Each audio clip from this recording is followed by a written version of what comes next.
Welcome dear rockers మరియు మన K drama die hard fans. ఎలా ఉన్నారు అందరూ? ఈ రోజు మేము మీకోసం తీసుకొచ్చాము ఒక సూపర్బ్ కొరియన్ సిరీస్. దీనికి ఇంట్రో ఇవ్వాల్సిన అవసరం లేదు, ఎందుకంటే మీరు ఈ సిరీస్ ను చూడడం స్టార్ట్ చేసిన ఒక్క నిమిషంలోనే మా డిమాండ్ పూర్తి చేయండి, మిగతా ఎపిసోడ్ చూపించండి అని నినాదాలు చేస్తారు. ఇంత ఎంటర్టైన్మెంట్ ఉన్న ఈ సిరీస్ పేరు వచ్చేసి మాన్స్టర్. ఇదైతే 2016 లో రిలీజ్ అయింది. సబ్స్క్రైబ్ మీరు ఎలాగో చేస్తారు, బట్ మూవీ ఎండ్ వరకు చూసి లైక్ కూడా చేస్తారు అని కోరుకుంటున్నాను. లీ అని మన హీరోని చూపించడంతో మూవీ స్టార్ట్ అవుతుంది. తను చాలా రిచ్ ఫ్యామిలీకి చెందిన వ్యక్తి. లీకి ఒక సంవత్సరం ముందు జరిగిన యాక్సిడెంట్ లో పాపం కళ్ళు పోగొట్టుకుంటాడు. కానీ ఈ ఒక్క సంవత్సరంలోనే తన వినికిడి శక్తి ఎన్నో రెట్లు పెరుగుతుంది. ఎంతంటే ఎవరైనా దూరంలో గుసగుసలాడినా క్లియర్ గా వినిపిస్తుంది అనమాట. అయితే పనివాళ్లు అయ్యగారికి ఎలాగో కనపడదు కదా, ఏదైనా విలువైంది కొట్టేద్దాం అని గుసగుసలాడుతున్నా గానీ మన లీకి ఫుల్ క్లారిటీగా వాళ్ళు మాట్లాడుతున్నది ఒక్కొక్క పదం వినపడి వాళ్ళు పెట్టిన ఫుడ్ అంతా కోపంగా పక్కకి తోసేస్తాడు. తర్వాత ఒక మీటింగ్ జరుగుతుంది. ఈవిడే లీ వాళ్ళ ఆంటీ మోనా. అయితే తన అమ్మ నాన్న యాక్సిడెంట్ మోనానే చేయించిందేమో అనే అనుమానం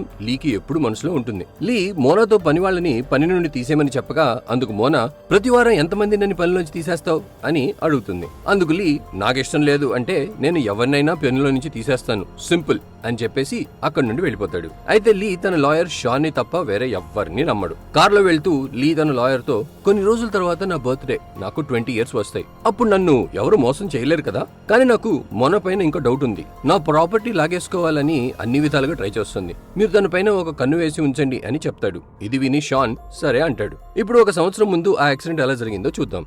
లీ వాళ్ళ అమ్మ నాన్న ముగ్గురు ఒక కారులో కొండపైన వెళ్తుండగా సడన్ గా బ్రేక్స్ పనిచేయకపోవడంతో కార్ బ్యాలెన్స్ తప్పి లోయ అంచులో ఇరుక్కుపోయి ఏ టైంలో అయినా లోయలో పడిపోయేలా ఉంటుంది. లీ వాళ్ళ నాన్న స్పృహలో ఉండడు. వాళ్ళ అమ్మ కారులో ఇరుక్కుపోతుంది. తన పాప ఎంత ట్రై చేసినా కాలుని విడిపించుకోలేకపోతుంది. మరియు లీ కూడా కొద్దిగా స్పృహ కోల్పోతుంటాడు. లీని కాపాడడానికి వాళ్ళ అమ్మ అతన్ని కారు డోర్ నుండి రోడ్డుపైకి తోసేస్తుంది. అప్పుడే అక్కడికి ఒక కారు రావడం చూసి లీ వాళ్ళ అమ్మ సహాయం కోసం అరుస్తుంది. ఆ కారు కూడా అక్కడికి వచ్చి ఆగుతుంది. అందులో నుండి రెడ్ జాకెట్ వేసుకున్న ఒక వ్యక్తి బయటికి వచ్చి కారు వైపు నడుస్తూ ఉంటాడు. కానీ హెల్ప్ చేస్తాడని అనుకుంటే అతనేమో కారుని లోయలోకి తోసేస్తాడు. ఇలా లీ తన ఇద్దరు పేరెంట్స్ ని పోగొట్టుకుంటాడు. లీ ఏమో కళ్ళకి గాయం కావడంతో కళ్ళు పోగొట్టుకుని హాస్పిటల్లో ఉంటాడు. ఇప్పుడు ప్రెసెంట్ కి వస్తే ఇంట్లో పనులు చేయడానికి లీ కొత్త వాళ్ళని పనిలో పెట్టుకుంటాడు. ఇక్కడ చూపిస్తున్న అమ్మాయి పేరు జీనా. తనే మన లీకి హీరోయిన్. అయితే ఆ పనికి జీనా కూడా వస్తుంది. లీని చూసి దేవుడా, ఎవరి ముఖం అయితే చూడకూడదు అనుకున్నానో వాడి కోసమే పని చేయాలా అని అనుకుంటుంది. అసలు జరిగింది ఏంటంటే కొన్ని రోజుల క్రితం లీ తన ట్రీట్మెంట్ కోసం వాళ్ళ హాస్పిటల్ కి బాడీ గార్డ్స్ ని తీసుకుని వెళ్తాడు. ఎందుకంటే తనపైన మోనో ఎప్పుడైనా అటాక్ చేయొచ్చు అని లీ అనుమానం. ఇంకోవైపు అదే హాస్పిటల్లో జీనా తమ్ముడు ఏదో ట్రీట్మెంట్ తీసుకుంటూ ఉంటాడు. యాక్చువల్లీ జీనా వాళ్ళ నాన్న అదే హాస్పిటల్లో సెక్యూరిటీ గార్డ్. ఆయన జీనాతో ఈ హాస్పిటల్ ఓనర్ చాలా మంచి మనసు ఉన్నవాడు, మన ట్రీట్మెంట్ ఖర్చు తగ్గించాడు, కానీ కొంచెం ముక్కు మీద కోపం, ప్రతి విషయానికి కోప్పడి విసుక్కుంటాడు, జాగ్రత్త ఈ రోజు వస్తున్నాడు హాస్పిటల్ కి అని చెప్పేసి వెళ్ళిపోతాడు. లీ హాస్పిటల్ కి వచ్చాక బాత్రూమ్ కి వస్తాడు. అప్పుడు సడన్ గా ఎవరో లీని గట్టిగా వెనక నుండి పట్టేసుకుంటారు. మోనానే చంపేయడానికి ఎవరినో పెట్టింది అని లీ భయపడిపోతాడు. కానీ నిజానికి అది ఎవరో కాదు, జీనా తమ్ముడు. ఇంతలో గార్డ్స్ అతన్ని పట్టుకుంటారు. లీ అతన్ని ఘోరంగా తిడతాడు. అది చూసి జీనా పరిగెత్తుకుంటూ వచ్చేసి లీ పైన అరుస్తుంది. ఆరోగ్యం బాగలేని వ్యక్తితో ఇలా ఎవరైనా ప్రవర్తిస్తారా, నీకు బుద్ధి ఉందా లేదా అని జీనాకి లీ గురించి తన ప్రాబ్లం గురించి తెలియదు కాబట్టి ఎలా అంటే అలా తిట్టిపడేస్తుంది. ఇంతలో జీనా వాళ్ళ నాన్న వచ్చి లీ కాళ్లపైన పడి దయచేసి నా పిల్లల్ని క్షమించండి, మీరెవరో తెలియక చాలా పెద్ద తప్పు చేశారు అని ప్రాధాయపడతాడు. కానీ లీ అతన్ని మాట వినకుండా తోసేసి ఈ రోజు నుండి నీకు ఇక్కడ పని లేదు, ఇంకొకసారి నాకు కనపడద్దు అని చెప్పేసి లీ అక్కడి నుండి వెళ్ళిపోతాడు. ఇది చూసి జీనా బాధపడుతుంది. మా నాన్న ఉద్యోగం ఎలాగో పోయింది, ఇప్పుడు నేను ఉద్యోగం చేస్తేనే ఇల్లు గడుస్తుంది అని అనుకుని లీ ఇంటికి పనికి వస్తుంది. ఇక్కడేమో లీ జీనా వాయిస్ విన్న వెంటనే ఈ వాయిస్ హాస్పిటల్లో పిచ్చి పిచ్చిగా నా పైన అరిచిందే ఆ అమ్మాయిదే కదా అని అనుకుంటాడు మనసులో. ఇప్పుడు నేను అడిగితే నిజం చెప్తుందా లేదా అబద్ధం చెప్తుందా అని టెస్ట్ చేద్దామని అనుకుని జీనాని ఒక క్వశ్చన్ అడుగుతాడు, మనము ఎప్పుడైనా కలిసామా అని. అయితే జీనా దానికి సమాధానంగా అవును, మనం హాస్పిటల్లో కలిసాము, నా తమ్ముడు తెలియకుండా మీ పైన దాడి చేశాడు, అది నేను మీ తప్పు అనుకుని ఏమేమో మాట్లాడేశాను అని చెప్తుంది. జీనా నిజం చెప్పడంతో లీ ఇంప్రెస్ అయ్యి జీనాని పనిలో పెట్టుకుంటాడు. అప్పటి నుండి జీనా లీకి సంబంధించిన పనులన్నీ చేస్తుంది. హెయిర్ డ్రాయింగ్ నుండి లీకి బట్టలు వేయడం వరకు అన్ని జీనాకి ఇష్టం లేకపోయినా చేస్తూ ఉంటుంది. ఇలా రోజు లీతో ఉండి తనకి దగ్గరవుతుంది. జీనా అలా కళ్ళలోకి చూస్తూ పాపం ఇంత అందమైన కళ్ళల్లో కంటి చూపు లేదా అని అనుకుంటుండగా మరీ ఇంత దగ్గరికి రావద్దు అని లీ జీనాతో అంటాడు. ఇలా అంతా బానే నడుస్తూ ఉంటుంది. కానీ ఒకరోజు మోనా గార్డెన్ లో జీనాతో, లీ నిన్ను బాగా నమ్ముతున్నాడు, అందుకు నువ్వు నాకొక పని చేసి పెట్టాలి. లీ ఎవరితో మాట్లాడుతున్నాడు, ఏం డెసిషన్ తీస్తున్నాడు, ఎక్కడికి వెళ్తున్నాడు, ఇలా తను చేసే ప్రతి ఒక్క విషయం నాకు తెలియాలి.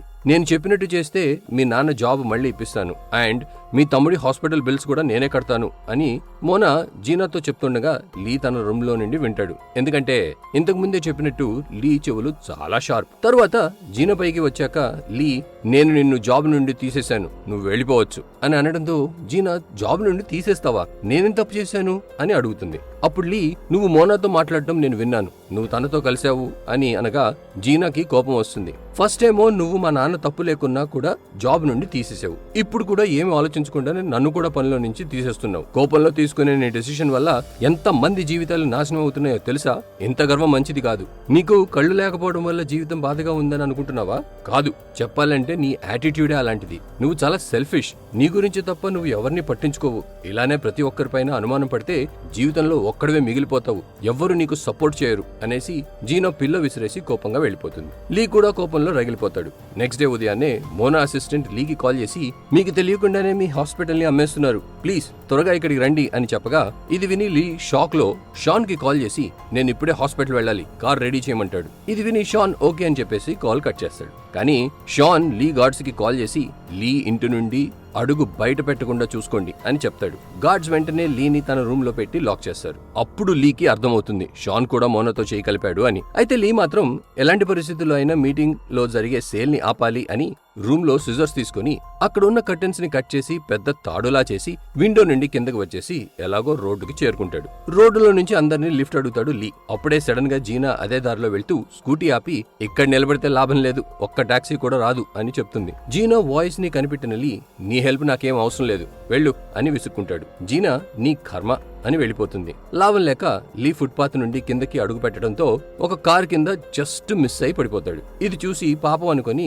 లీకి లిఫ్ట్ ఇస్తుంది జీనా. లీ ఏమో హాస్పిటల్ కి త్వరగా చేరాలి, వేరే దారి లేదు మరి. లీ స్కూటీలో వెళ్తున్నప్పుడు జీనాని గట్టిగా పట్టుకుంటాడు. దానితో జీనా లీ పైన అరుస్తుంది. అప్పుడు లీ, కింద పడిపోతానేమో అనే భయంతో పట్టుకున్నాను, నాకేమీ వేరే ఉద్దేశం లేదు అని అనగానే, సరే సరే మరీ అంత గట్టిగా పట్టుకోవాల్సిన అవసరం లేదు, నేనేమి నిన్ను కింద పడేయను అని అంటుంది. ఎలాగో హాస్పిటల్ చేరుకున్న వెంటనే లీ కాన్ఫరెన్స్ రూమ్ కి వెళ్లి, ఆగండి, ఇక్కడ జరిగేది ఏదైతే ఉందో అది ఆపండి, ఒక ఓనర్ గా నాకు తెలియకుండా సేల్ జరిగే ప్రసక్తే లేదు అని సేల్ ని అడ్డుకుంటాడు. మన స్టోరీ విలన్ ఇతనే, నేథన్. లీ హాస్పిటల్ ని కొనాలి అనుకుంటున్న వ్యక్తి. లీ చెప్పింది విని బోర్డు మెంబర్స్ కి ఇక్కడ జరిగేది ఇల్లీగల్ డీలింగ్ అని అర్థమవుతుంది. దాంతో డీల్ క్యాన్సిల్ చేసుకుని వెళ్ళిపోతారు. నేథన్ కూడా అక్కడి నుండి వెళ్ళిపోవాల్సి వస్తుంది. తరువాత లీ మోనాతో గొడవ పడతాడు. నా పర్మిషన్ లేకుండా ఇదంతా చేయాల్సిన అవసరం ఏంటి, అసలు నీకు హక్కు ఎవరిచ్చారు అని. హాస్పిటల్ లాస్ లో నడుస్తుంది, ఇది అమ్మేసి దాంతో ఇంకో కంపెనీని కాపాడాలి అని మోనా అనడంతో లీ మోనాతో, చూడండి నాకు అస్సలు మీ హెల్ప్ అవసరమే లేదు, బ్యాంక్ మనకు టైం ఇచ్చిందని నాకు బాగా తెలుసు, అంతేకాదు మా అమ్మ నాన్న యాక్సిడెంట్ కూడా మీరే చేయించారని కూడా తెలుసు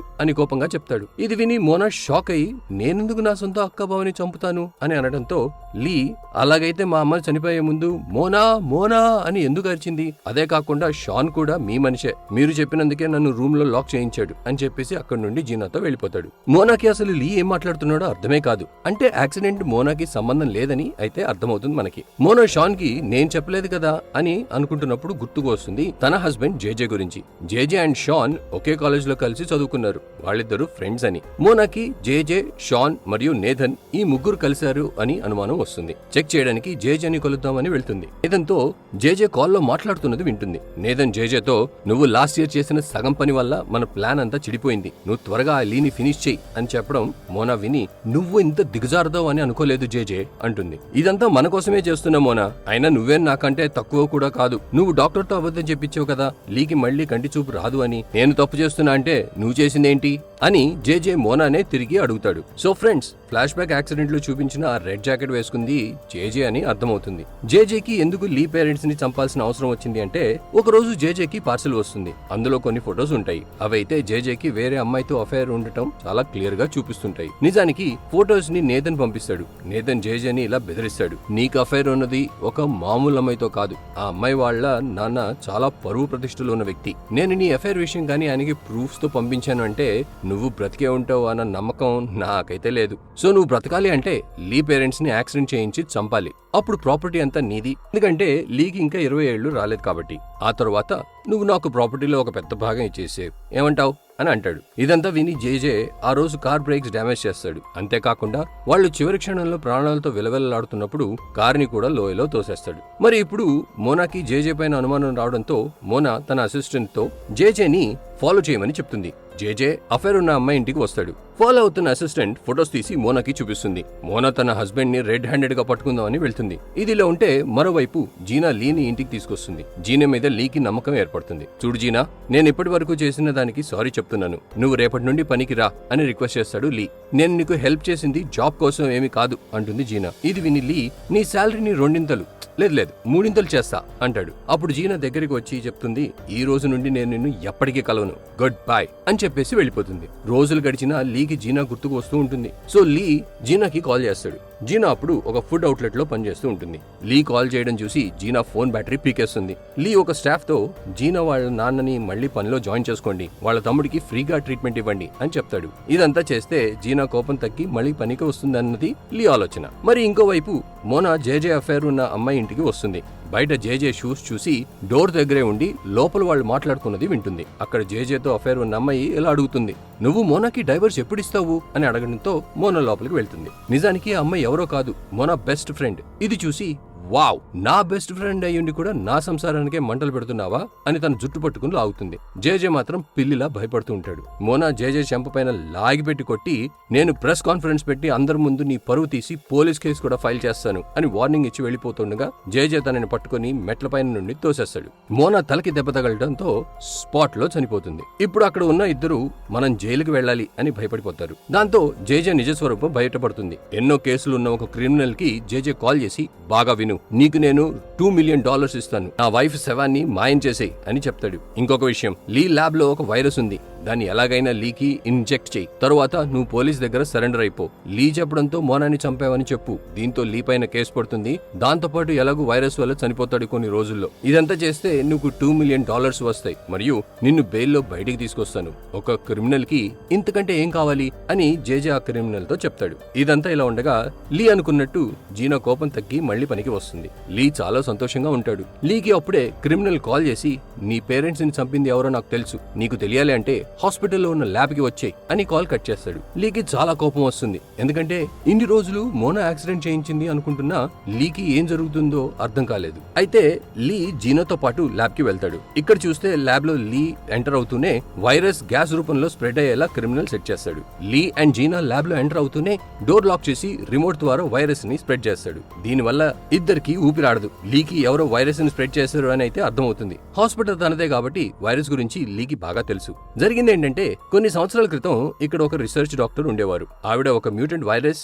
అండ్ దాంతో పాటు ఒక యాంటీడోస్ కూడా క్రియేట్ చేశారు అని చెప్తుంది. సో ఇప్పుడు లీ అదే యాంటీడోస్ కోసం వెతుకుతుంటాడు. కానీ ఒకటే ఉండటంతో లీ జీనాని యాంటీడోస్ వేసుకోమని చెప్తాడు. కానీ జీనా మాత్రం నా గురించి వదిలేసేయ్, నువ్వే వేసుకో అని అంటుంది. ఇంకోవైపు జీనా వాళ్ళ నాన్న తనని ల్యాబ్ లో ఉండటం చూసి కాపాడడానికి వస్తుంటాడు. కానీ ఆ టైంకి జీనా యాంటీడోస్ ఇంజెక్షన్ ని లీకి ఇచ్చేస్తుంది. తర్వాత చూస్తే లీ హాస్పిటల్లో ఉంటాడు. ప్రిహో వచ్చి లేస్తాడు. పక్కనే జేజే కూర్చొని ఉంటాడు. నా భార్య మోనాని చంపడానికి క్రిమినల్ ని పెట్టించావు అని డ్రామా చేస్తాడు జేజే. నిజానికి ఇంతకు ముందు జేజే క్రిమినల్ కి ఇంకొక $4 మిలియన్ ఇచ్చి సరెండర్ అవ్వమని డీల్ చేస్తాడు. క్రిమినల్ కూడా డబ్బు పైన ఆశతో ఒప్పేసుకుని సరెండర్ అవుతాడు. దీనితో లీని కూడా అరెస్ట్ చేసి జైలుకి పంపిస్తారు. ఇదిలా ఉండగా ఒకవైపు న్యూస్ లో చూపిస్తారు లీ హాస్పిటల్లో వైరస్ గాలిలో కలవడం వల్ల 7 బలయ్యారు అని. ఇంకోవైపు లీ జైల్లో ఉంటాడు. క్రిమినల్ కూడా దగ్గర ఉన్న సెల్లోనే ఉంటాడు. క్రిమినల్ తన సెల్మేట్స్ కి, నేనే వాడిని ఇరికించాను, ఇప్పుడు వీడు జీవితం అంతా జైల్లో ఉంటాడు, నేను మాత్రం $4 మిలియన్స్ తో బయటకు వెళ్లి ఎంజాయ్ చేస్తా అంటున్నప్పుడు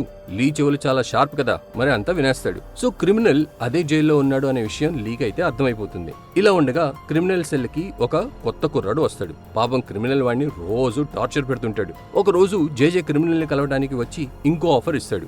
నేను నీకు లీని జైల్లో చంపేస్తే 10 మిలియన్ ఇస్తాను అంటాడు. జైల్లో చంపడం అనేది చాలా పెద్ద రిస్క్ అని తెలిసి కూడా డబ్బులకి ఆశపడి క్రిమినల్ ఒప్పుకుంటాడు. మరి ప్రతిరోజు ఒక అవకాశం కోసం ఎదురు చూస్తున్నాడు క్రిమినల్. ఒక రోజు క్రిమినల్ తన సెల్మేట్ తో లీని కారిడార్ నుండి తోసేయమని చెప్తాడు. కానీ లీ మొత్తం వినేస్తాడు. అతను తోయడానికి వచ్చినప్పుడు లీ కిందకి బెండ్ అవడంతో సెల్మేట్ కింద పడి చనిపోతాడు. క్రిమినల్ సెల్లో కొత్తగా వచ్చిన అబ్బాయి లీతో సీక్రెట్ గా వచ్చి నువ్వు జాగ్రత్తగా ఉండాలి అని హెచ్చరిస్తాడు. ఇలా ఇద్దరు జైల్లో మంచి ఫ్రెండ్స్ అవుతారు. లీ తనతో చెప్తాడు, నా చెవులు చాలా షార్ప్, ఇది యూజ్ చేసుకుని మనం క్రిమినల్ అండ్ అతనితో ఉన్న వాళ్ళని ఇరికించేద్దాం, నాకు హెల్ప్ చేస్తావా అని అడగడంతో అతను కూడా ఒప్పుకుంటాడు. మరి ఇప్పుడు ఇద్దరు కలిసి ఒక సూపర్ ప్లాన్ వేస్తారు. క్రిమినల్ అతని ఫ్రెండ్స్ బాత్రూమ్ కి వెళ్ళినప్పుడు లీ ప్లాన్ ప్రకారంగా లోపలికి వెళ్తాడు బాత్రూమ్ డోర్ నుండి. లీ ఫ్రెండ్ చిన్న వాయిస్ లో లెఫ్ట్ వెళ్లాలో రైట్ వెళ్లాలో చెప్తుంటాడు. అది లీ చెవులకి మాత్రమే వినపడుతూ ఉంటుంది. లీ బాత్రూమ్ కి రావడం చూసి క్రిమినల్ ఫ్రెండ్స్ పులి బోన్లోకి ఎలుక వచ్చింది, ఇప్పుడు వాడిని ఎవ్వరూ కాపాడలేరు అనుకుంటారు. లీ డైరెక్ట్ గా క్రిమినల్ ఉన్న బాత్రూమ్ డోర్ ఓపెన్ చేసి లోపలికి వెళ్లి లాక్ చేస్తాడు. క్రిమినల్ నా పని ఈజీ చేయడానికి వచ్చావా అని అనుకుంటాడు. కానీ వాడికేం తెలుసు లీ ప్లాన్ లో వాడే బకరా అవుతాడు అని. లీ ఒక పెద్ద తాడు తీసి నువ్వు నన్ను చంపాలని అనుకుంటున్నావు కదా, చంపే అని తాడు తన మెడ చుట్టూ వేసుకుంటాడు. ఇదంతా క్రిమినల్ కి ఏమీ అర్థం కాదు. ఇంతలో లీ ఫ్రెండ్ గార్డ్స్ ని తీసుకుని వచ్చి సార్ చూడండి క్రిమినల్ లీని చంపేస్తున్నాడు అని గట్టిగా అరుస్తాడు. ఇప్పుడు క్రిమినల్ కి లీ ప్లాన్ అర్థమవుతుంది. గార్డ్స్ క్రిమినల్ ని కొడతారు. ఇప్పుడు క్రిమినల్ లీని ఏమీ చేయలేడు. అప్పుడు రూమ్ లో ఉన్న క్రిమినల్ ని కలిసి లీ ఒక ఆఫర్ ఇస్తాడు. నువ్వు నిజం చెప్తే నేను నీకు 20 మిలియన్ ఇస్తాను. కానీ క్రిమినల్ ఒప్పుకోడు. కొద్ది రోజుల తర్వాత క్రిమినల్ కి ఆరోగ్యం చెడిపోతుంది. బహుశా క్రిమినల్ కూడా వైరస్ వల్ల ఎఫెక్ట్ అయి ఉంటాడు. ఇలా అవడంతో క్రిమినల్ కి తనను కాపాడగలిగేది లీ ఒక్కడే అని అర్థమవుతుంది. వెళ్లి లీ కాళ్ల పైన పడి క్రిమినల్ ప్లీజ్ ఏదో ఒకటి చెయ్యి, నా ప్రాణాలు కాపాడు, నాకు కూడా యాంటీడోస్ ఇవ్వు అని చాలా రిక్వెస్ట్ చేస్తాడు. లీ ఫస్ట్ కుదరదు అని అంటాడు. కానీ నువ్వు మొత్తం నిజం చెప్పు, నన్ను చంపమని చెప్పింది ఎవరు, నా గురించి తెలిసిన డీటెయిల్స్ చెప్పు, లేదంటే నా నుండి హెల్ప్ ఎక్స్పెక్ట్ చేయొద్దు అని చెప్పడంతో జేజేనే ఇదంతా చేయించాడు, మోనాని చంపేసి సరెండర్ అయితే 4 మిలియన్ ఇస్తా అన్నాడు అని చెప్తాడు. లీ షాక్ అవుతాడు. ఇన్ని రోజులు అనుకున్న క్రిమినల్ నిజానికి మోనా కాదు జేజే అని. అంతేకాకుండా నీ కళ్ళు బాగవుతాయి కానీ నీకు తెలియకూడదు అని డాక్టర్ తో అబద్ధం చెప్పించారు. లీకి షాక్ పైన షాక్ తగులుతుంది. ఇదంతా చెప్పేసి క్రిమినల్ కింద పడిపోవడంతో లీతో పాటు క్రిమినల్ ని అంబులెన్స్ లో తీసుకెళ్తారు. వెళ్లి చూస్తే జేజే ఎంతో మంచివాడిలా నటన చేస్తూ డైలాగ్స్ వేస్తాడు. లీ నువ్వే మన ఫ్యామిలీకి ఒకే ఒక్క వారసుడు, నిన్ను ఎలాగైనా బెయిల్లో బయటికి తీసుకొస్తా అంటాడు. లీని అదే హాస్పిటల్లో అడ్మిట్ చేస్తాడు. లీ ఒక కొత్త లాయర్ ని అపాయింట్ చేస్తాడు. తనతో మా అమ్మా నాన్న అండ్ మోనా వాళ్ళందరినీ చంపింది జేజే అని నాకు అనిపిస్తుంది, మీరు వెళ్లి దానికి సంబంధించిన విషయాల గురించి ఎంక్వైరీ చేయండి అని చెప్తాడు. కొత్త లాయర్ సరే అని బయటికి వెళ్లి జేజేతో లీకి నీ పైన అనుమానం ఉంది అనగానే జేజే లీ సరిగ్గా లేడు, అతన్ని మెంటల్ హాస్పిటల్లో అడ్మిట్ చేసే పనులు చూడు అని చెప్పేసి వెళ్ళిపోతాడు. అదే రోజు రాత్రి ఎవరో మాస్క్ వేసుకుని లీని హాస్పిటల్ నుండి కాపాడతారు. అది ఎవరో కాదు, మోనా అసిస్టెంట్. బయటికి వచ్చాక పోలీసు వాళ్ళు వెంటపడతారు. జేజే కూడా తెలుసుకోవడంతో లీని వెతకడానికి బయలుదేరతాడు. ఇలా ఉన్నప్పుడు మోనా అసిస్టెంట్ పోలీస్ కార్ వెంట పడటంతో కార్ ని ఒక చోట ఆపేస్తుంది. లీతో నువ్వు ఇక్కడ దిగేసి వెంటనే టాక్సీ తీసుకుని సేఫ్ ప్లేస్ కి వెళ్ళమని చెప్తుంది. లీ పాపం టాక్సీ కోసం వెయిట్ చేస్తుంటాడు. ఇంతలో జేజే కార్ అక్కడికి వస్తుంది. జేజే కార్ అని తెలియక లీ కార్ ఎక్కేస్తాడు. దూరం నుండి ఇది చూస్తున్న అసిస్టెంట్ లీకి కాల్ చేసి చెప్తుంది, అరే నీకు వేరే కార్ ఏది దొరకలేదా, పోయి జేజే కార్ ఎక్కావు, ఎలాగైనా కార్ నుండి దిగు అని చెప్తుంది. లీ గట్టిగా అరుస్తాడు. ఇంతలో మోనా అసిస్టెంట్ ఎదురుగా వస్తుంది. కానీ లీ తప్పించుకునే లోపు జేజే తన అసిస్టెంట్ తో లీని పట్టేసుకుంటాడు. మోనా అసిస్టెంట్ అక్కడి నుండి దొరికిపోకుండా వెళ్లిపోవాల్సి వస్తుంది. లీ బ్రిడ్జ్ కార్నర్ లో నిలబడి ఉంటాడు. జేజే తనతో ఇప్పుడు చావు, నీ ప్రాపర్టీ నాది అని చెప్తాడు. దాంతో లీ నువ్వేమైనా చేసుకో, నేను మళ్ళీ వెనక్కి వస్తాను అని బ్రిడ్జ్ నుండి దూకేస్తాడు. సరే ఏదైతే ఏమైంది, నా పని అయితే అయిపోయింది అని జేజే అక్కడి నుండి వెళ్ళిపోతాడు. కానీ తర్వాత రోజు లీ చెత్తకొప్పులో పడిపోయి కళ్ళు తెరవడంతో ఈ సిరీస్ పార్ట్ 1 ఎండ్ అవుతుంది. ఫ్రెండ్స్ చూసారుగా ఫ్రెండ్స్, ఇంతటి ఇంట్రెస్టింగ్ సిరీస్ సెకండ్ పార్ట్ చూడాలి అంటే మన ఛానల్ ని సబ్స్క్రైబ్ చేయండి, అలాగే బెల్ ఐకాన్ ని క్లిక్ చేయండి. సో సెకండ్ పార్ట్ రిలీజ్ అయిన వెంటనే మీరు హ్యాపీగా చూసి ఎంజాయ్ చేయొచ్చు.